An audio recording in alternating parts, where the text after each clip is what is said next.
Hey guys, welcome back to Clownfish TV. This is Kneon. I am here with Geeky Sparkles. Hello.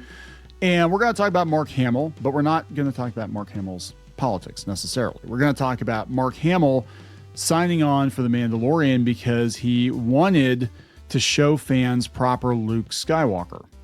Yeah, it's almost like, he knew that was bullshit too. So people that have been paying attention to everything leading up to and especially, after The Last Jedi, all the pushback. Mark Hamill's made several comments that he did not seem happy with Luke Skywalker's the end of Luke Skywalker's story, that this is not where he thought Luke Skywalker would go. He did not think Luke Skywalker would isolate himself from his friends and family. And no, the fans didn't either. No. And I remember him trying to be nice about it, like with Rian Johnson. He's like, well, I'm so surprised that you see Luke Skywalker that way. And I'm sitting there thinking, like, in his mind, is he like, did you actually watch Star Wars? Like, did you ever watch Star Wars? Because Luke didn't give up on his dad when he chopped his hand off. And Luke wouldn't go the way they made him go. There's no way. So yeah, he wanted to give fans a chance to see proper Luke Skywalker at his peak. That's what, a lot of people thought we would get, like at least, old, amazingly powerful Luke Skywalker. And we didn't get that. We got sad sack, walrus, space walrus milking, green milk drinking, sad, Luke Skywalker. We're going to talk about that. And then we're going to talk about Daisy Ridley. And this is just kind of all like the perfect storm here. Daisy Ridley, supposedly, she's in talks to do a female-led Indiana Jones-like movie. Now, it's Delilah Dirk, which we actually have some familiarity with. It was a webcomic. We've mentioned it on here. We have. I told you about something being optioned, and it was Indiana Jones-like, and they kind of just sat on it for years because they didn't want it. Didn't want anybody else to get it to compete with them with Indiana Jones. It was Delilah Dirk we were talking about. Yeah, so Delilah Dirk was, it was a webcomic, and then it was a series of graphic novels, and it's incredibly well drawn. It actually is a very well drawn series, but we were doing webcomics when Tony Cliff was doing webcomics, but really this was one of those cases where I think he already had a publishing deal. He just, they just put it online to advertise it, but it's a really, really well drawn series. And then it got optioned. I remember that was a big deal like 10 years ago. It's like, oh, Disney optioned it. And I remember we looked at each other like knowing how, because Disney did this to us too, optioned something, and then they just we weren't allowed to do anything with it. And they released ours. So they released after a few years, but I think in this case it was like, yeah, they knew that Indiana Jones, they wanted to do more Indiana Jones eventually, and they bought Lucasfilm, so they bought this probably most likely at the time to take it out of play because it was very similar to Indiana Jones, and if they wanted to go with a female-led Indiana Jones, which is kind of the direction they were pushing things with Phoebe Waller-Bridge, then we can't have this out there too, right? We got to take all the potential competition out, and studios do this all the time. They'll option things just to squat on them, so a rival studio can't come in and pick them up. Anyway, we'll talk about that a little bit later.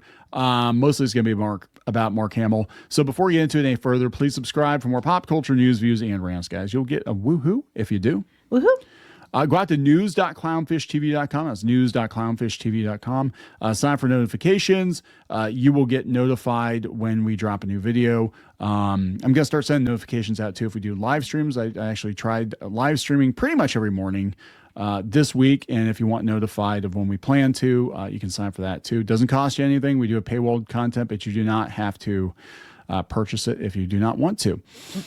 So this is coming from Bounding in the Comics. So Mark Hamill signed on for The Mandalorian because fans never saw the middle of Luke's story. And the reason he agreed, because I guess the conversation was, will there be a Luke Skywalker CGI or AI or de-aged series? And he said originally The Mandalorian was supposed to be like a one-off. Yeah, basically he was saying, he basically said he didn't know he would sign up for selling his likeness for long term. And then the person interviewing said, well, you did for The Mandalorian. And he said basically he did it for the fans because he thought fans deserved proper Luke Skywalker, which implies that he also agrees with fans that was not proper Luke Skywalker, because he even said that's basically how Luke would have acted. Yeah, so I guess the question came up because he's in the long walk now, and he's not getting any younger. This is why I said before in the other video, it's kind of sad to see him just spend all his time on social media, but he's not getting any younger, and it is kind of a morbid thing to ask. But they were like, would you be okay with an AI Luke Skywalker if they would license it like they did with James Earl Jones' voice? And that probably will be the future of Hollywood. We can have Luke Skywalker and Han Solo played by Harrison Ford forever, as long as they agree to sign over their likenesses. And he said he was taking a wait and see approach to the entire concept of AI in Hollywood. He said, what you're asking about is so hard to contemplate. Are we going to have something in our wills that comments saying, I don't want this done? I have enough trouble trying to deal with the jobs that I do have to start speculating about the future. There's so many questions about AI. But he basically said, that he did this because he wanted fans to have a proper send off for Luke. He said he wanted to do right by the longtime Star Wars fans and give them the full power of Luke they never got. Yeah. Which is kind of the impression I got too, because he did not seem happy with what they did with Luke in The Last Jedi. But when you take the check, right, and they give you a check and you sign it, and there are all kinds of, especially when you're dealing with a company like Disney, thou shalt not disparage the mouse, thou shalt keep thine mouth shut, thou shalt do a promotional tour, and also shut thy fuck up. Except and Pedro when you Pascal. Retire, we will give you a cookie. Yeah, and I'm sure he wasn't paid as much as Harrison Ford. No, they literally gave some of them cookies, remember? Oh my God, I forgot about that. Yeah, no. Anthony Daniels, his last role as C-3PO, they gave him a cookie. He got a cookie and a pat in the head. I mean, hell, Admiral Akbar didn't even get. They're like, could you do the joke? It's a wrap. And they're like, okay, now get the hell out of here. Yeah, no more Admiral Akbar. So next paragraph down, it says, the reason I did Mandalorian was that Luke had a beginning and an end, and there was no middle. It was like making a trilogy about James Bond as a young boy who first became aware of the Secret Service when he part of it, and part 2 was him training to be an agent, and part 3 is earning his license to kill the end. He's like, From Russia with Love, Dr. No, or Goldfinger. And he said, we never got to see Luke as a master Jedi at the peak of his powers. He was the most idealistic character in that series. He was someone who would take adversity and double down and come back and counter his setbacks. We didn't see any of that. So when I got the chance, I thought, geez, this is wonderful. I think Favreau and Filoni, boy, do they get Star Wars. They get it. And he emphasizes this. He goes, they're speaking the same language that George did in a way that I question in the sequels. Wow. Yeah, no, that's pretty damning because I mean, look, everybody wanted to see, actually the one thing we wanted more than anything was to have those guys, the original. Yeah, and they didn't even do that, which anybody with half a brain would have put Han, Luke, and Leia together. That's what everybody flipping wanted. The fact they didn't, I still can't wrap my head around it. I remember he got all kinds. This is why I'm like, I know he knows what the fans want. You can't be in this space and do all these conventions and this be such a huge part of your life for so long and not understand what the fans want. He posted that Photoshop image that was floating around with Han, Luke, Leia, Lando in the cockpit of the Falcon. And I'm like, that's what people wanted. You just had to do one scene with all of them together, just one last time. That's what we thought we were getting, especially, with the trailer and the lead up to it. And they had them standing together, and then they had them all sitting together doing the read. And, it was like, oh, Luke's barely in this one. It's like, well, they already killed Han, so we can't. Why did they even have Mark Hamill come to the read? All he does is at the end and look at her. He doesn't even talk. Yeah, I know. And I remember Mark Hamill making a joke about that. He was with Kathleen Kennedy or something, and then she said about him saying about something. He goes, "Oh, I'm allowed to talk" or something like that because they didn't let him talk. And then the rationale for that, I guess, with J.J. Abrams was Luke Skywalker would take away from the new characters. Nuh-uh. I'm like, are you freaking kidding me? Like, that's the dumbest damn thing. It's like, you make it work. I mean, honestly, the way I thought it was going to go was that Luke was going to train both Rey and Finn, and one would go the dark side, one would go the light side. And right. Then, we had a whole issue there, and it would have made a hell of a lot more sense. I mean, that's like even with, sad sack Luke, I'm like, oh, he's eventually going to become, the Luke Skywalker again, right? He's going to come out of retirement and be Luke that, no, he's just going to phone it in. No, now he almost killed his nephew, and he's going to, hide because he would never do that. And it's like, and even Mark Hamill knows that he wouldn't do that. He's like, Favreau and Filoni get it. It's like Lucas got it. Yeah. It's like basically he just said, if you're reading between the lines, Disney fucked it up. They didn't get Luke. They shafted the fans. That's basically what he's saying.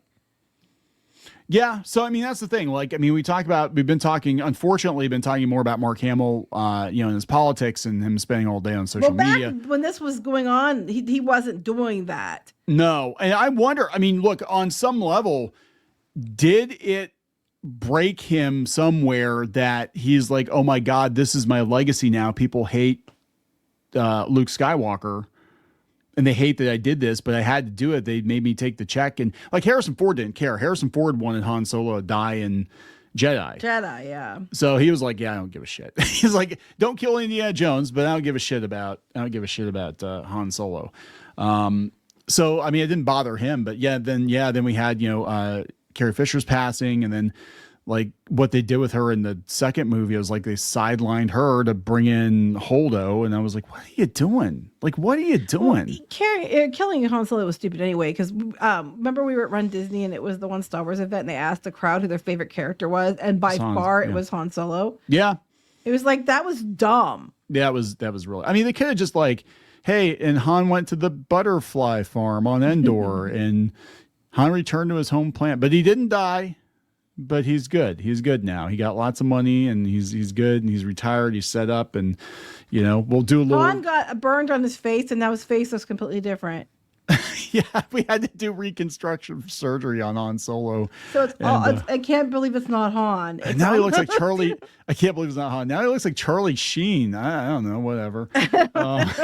Whatever. It's he's got a space face, like they had a robo face, and they just put. I don't know. But no, yeah. So he did it because he knew the fans were upset, and this is the same. Like he has to be watching. Like, look, you take the politics out of it, right? And I know he's not happy. Most likely, a lot of Star Wars fans are more conservative. He's not happy about a lot of the backlash to The Last Jedi coming from conservatives, I'm sure. But like you had Star Wars Theory tearing up, seeing old Luke Skywalker back, and fucking Lucasfilm, Pablo Hidalgo attacked the guy.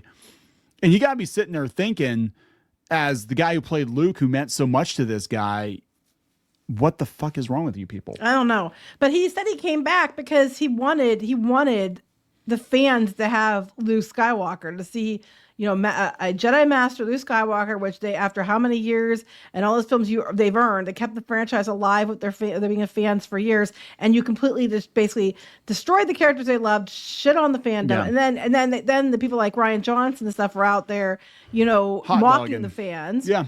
Yeah. And stuff. So he went along with it because he thought that he's like, I did it because I thought fans needed that proper Luke Skywalker, and people loved it. When Luke Skywalker showed up, we all freaked out because we're like, finally, that's what we all wanted to begin with.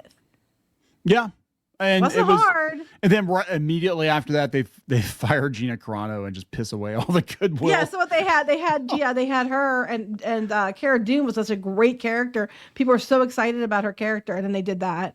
Oh my God. So Daisy Ridley, they're eyeing her for Delilah Dirk. This is a rumor. Wait, we got Lucasfilm Star Wars, and we got her, and there's Rey. We all know how that went down. So now we're going to basically do Indiana Jones adjacent and put the same person in. So yes. So this, yeah, exactly. That's what it feels like. It feels like they're like, oh no, we're going to put Daisy Ridley.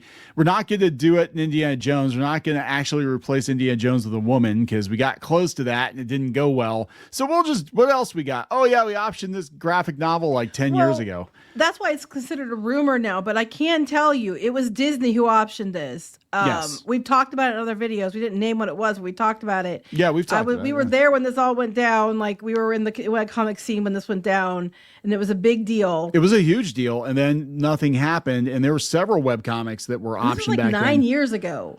And nothing happened, and we were like, you know what? Having dealt with Disney ourselves, it's like, that doesn't surprise me, because they were actually squatting on options just to take them out of play. Hollywood people do that all the time. They do it all the time. They do. They put in development hell or whatever, and they, But so Daniel Rickman said Ridley's in negotiations to star in an adaptation of Delilah Dirk and the Turkish Lieutenant for Disney. The Insider reports the plot follows the irrepressible and lovable Delilah, a 21st century Indiana Jones on a heist adventure. Again, we've talked about it. Beautiful art. It really is. It really is a beautiful book, but it just kind of disappeared. Yeah, they kind of optioned it, and that was it. You didn't hear anything about it since then. So knowing this, when they said before we did this video, and you said Delilah Dirk, and it was Disney, I'm like, well, that makes sense because we wondered what happened to that option. Yeah. So yeah, Deadline confirmed that they bought the rights back in 2016. Oh yeah, years ago. It was like 9 years ago. And yeah, again, it was a web, and they were scooping up rights back then. They were scooping up rights to webcomics. They thought that was going to be the next big thing. And there are a lot of webcomics that were optioned back then that still haven't gotten, like Amulet, like still hasn't got, well, it wasn't a webcomic, but he came from webcomics, Kazu Kibishi. They did the Scholastic book, but like we haven't seen anything about that. And that was supposed to be like Will Smith was going to do it, and all of a sudden nothing now the happened. books are like at Marshalls. Oh yeah, they're at Marshalls. But so if you're looking for Amulet books, check your Marshalls or TJ Maxx. Like $5, I think, something like that. Oh no, it wasn't much. Babysitter's Club, all that stuff, that 2000 stuff. So the story follows Delilah, described as a female Indiana Jones. Yep. As she wields her sword and battles pirates and escapes on her flying boat while seeking adventures around the globe. We'll have to see how it pans out. Disney's not giving an official update on the film since the acquisition. In the meantime, Ridley set the star in a new romantic comedy called The Last Resort. Part of me is like, I can see it, but I'm also like, would Disney do that? Because it'd be like, given where Indiana Jones is at right now, given where Star Wars is at right now, do we want to go there? Do we even want to go there? I don't know. Or are they going to do this? Are they going to do this instead of the Rey movie? I don't know if they're going to do that, but I mean, they already kind of destroyed Indiana Jones. So, if they have a female version, there's something else, they can say it's not Indiana Jones, and they get interested in that, they could always go back to Indiana Jones too. But, they talk about making a younger version of him or whatever. But I know Disney's had this for years. I thought by now they would have released the option. I didn't know they still had it. Yeah. But I knew about it. We know about it. So that leaves a little bit of, credence to it because we knew. So when you say it's a rumor, I'm like, yeah, but we already knew this was in play before, so it makes sense. If I think it's possibly true, yeah, I think it's very much likely. Oh yeah, I could see him doing it, and then they could say, hey, she didn't ruin Indiana Jones, she ruined Indiana Jones adjacent, gender swapped. But Delilah Dirk's something completely different. I mean, it's Indiana Jones like. But it's a different thing. So, when you have something that's a new thing, well, it's not really a new thing, it's the IP has been around, but if they can keep it close to the IP, if you have something that's relatively new to audiences, let's put it that way, you can get away with a hell of a lot more than when you bring back Star Wars, you put a new character in it, you don't do what you promised with the original cast, you destroy the main character of the series to elevate a female character you just threw in there. Of course, it was going to have backlash. They might not face as much of that with Delilah Dirk, depending on how well they do it. That is true. So there we go, guys.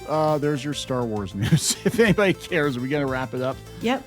Please subscribe for more pop culture news, views, and rants. We'll talk later. Bye.